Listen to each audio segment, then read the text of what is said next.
Nicholas Cusack reporting on the scene in Hastings, New Brunswick on December 27, 2012. Experienced a whiteout condition. I go to the superstore to get some snacks.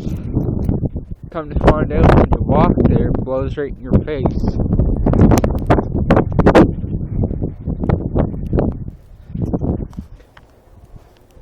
It's a real powerful storm, as you can see. We got wind blowing at say 40-50 kilometers an hour. We got drifting snow, heavy snow, and it's starting to pick up now. It's starting to fall a lot faster, as you can see. Most businesses have closed up for 8 o'clock this afternoon, or this evening, whatever the deuce they call it.